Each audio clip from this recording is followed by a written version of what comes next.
And John and I come from stage, so we both are used to doing most of our own stunts. So I think the stunt crew got in for 1 or 2 shots on that sequence, and we did everything else. And I blew one of the stunts. And I allowed myself to get really fairly seriously cut on my thigh. And in Hollywood, they don't come up to you. If you get hurt on a stunt, they're not like, oh, you poor baby, are you okay? They're like, how dare you? That's your job, is not to get hurt, because you have to be used in the other sequences. So if you get hurt on a stunt, then they don't allow you to do more stunts. They don't trust you anymore. So I didn't want to admit that I'd blown the stunt. So I go home, and I should have gone to stitches, but I didn't go to the doctor, and I went and I just wrapped my leg up with, like, duct tape. And the next day I went to the set, and I started bleeding out through the costume, right? And John comes up to me and goes, you did it, didn't you? You blew the stunt. And I went, yeah, I blew the stunt. He goes, dude, go back to your trailer. I'll hold him off on the set. We'll take care of this. And I went back to my trailer. He got his personal doctor to come in, stitch me up, got a new costume, and the producers never found out about it. And so I trust that guy with my life, and I'd rather kiss John Barrow.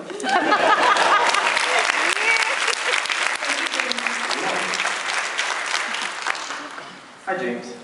Hey, my brother. All right. At the risk of drawing your ire and the anger of everyone in here, my question, everyone hold your breath on this, my question is about Dragon Ball. Yes!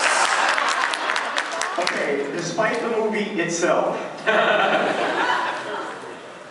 personally, and it's not to be a kiss ass or whatever, we're like, yo, James Marsters is playing Piccolo. The hell with everybody else, let's go. But personally, like, what was it like for you, like the entire filming process?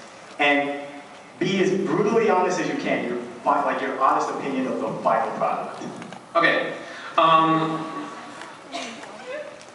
So many levels. First of all, this is the first project that my son cared about at all.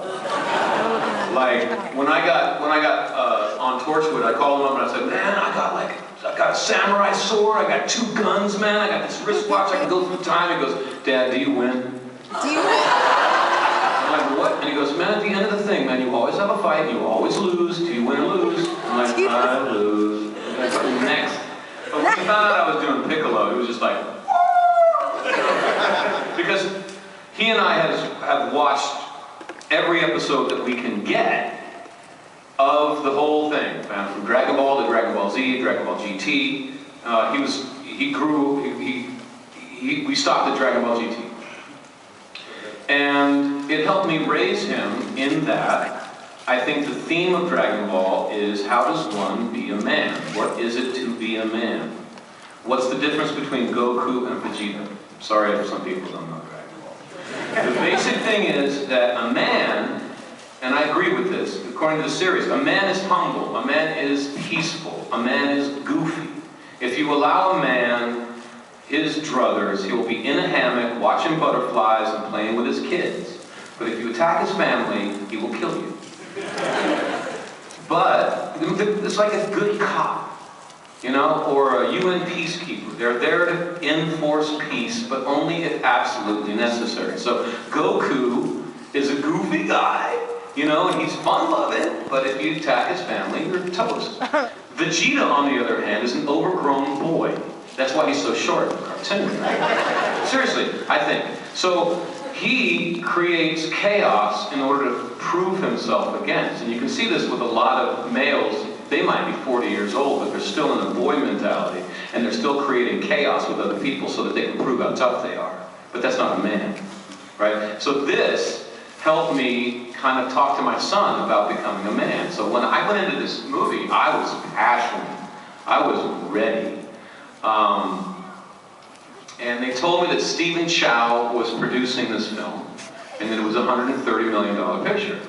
Stephen Chow directed Kung Fu Hustle and Shaolin Soccer, and when I found that out, I was like, oh man, this is going to be awesome, he's perfect. I get to Durango, Mexico, it's got 2,000-foot elevation, no one's met Stephen Chow, he's only on paper, and it's a $30 million picture. And I'm like, okay, never mind, let's go for it.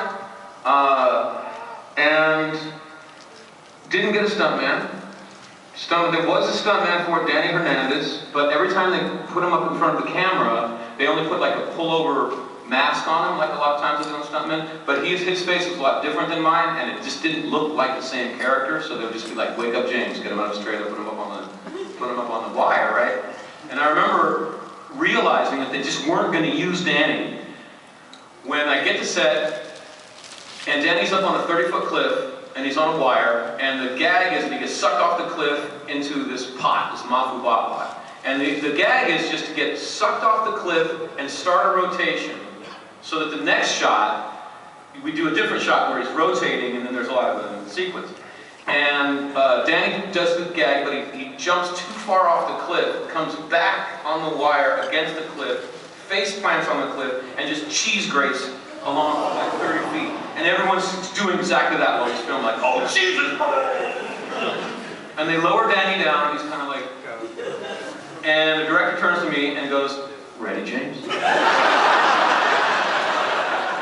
And I go, "Wait a minute, do we have playback on that?" And I look at it, and Danny is this big in the frame, you can't tell anything. I mean, like, and I'm like, "You know, this is a very small shot of Piccolo, maybe Danny can do this." And he's like, "No, it's going to be on the big screen, go."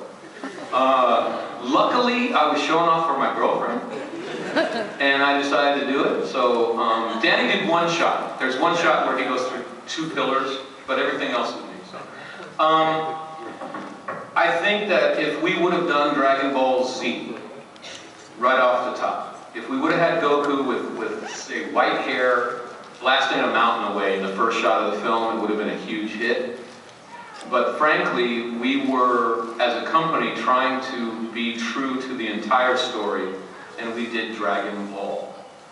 And in Dragon Ball, Goku is 12 years old, and he's fighting midgets the whole time. And it's kind of cute and light. And we knew that we couldn't go that far, but we tried to go as far that way as we could. And I think that any fan that was expecting Dragon Ball Z will look at that film and go, "That ain't it." But if you look at Dragon Ball and compare it to, you can kind of go, that's actually kind of has some balls. I just wish Stephen Chow would have been with us in Training Ghost, right? So that's what I'll say. Thank you. You're welcome.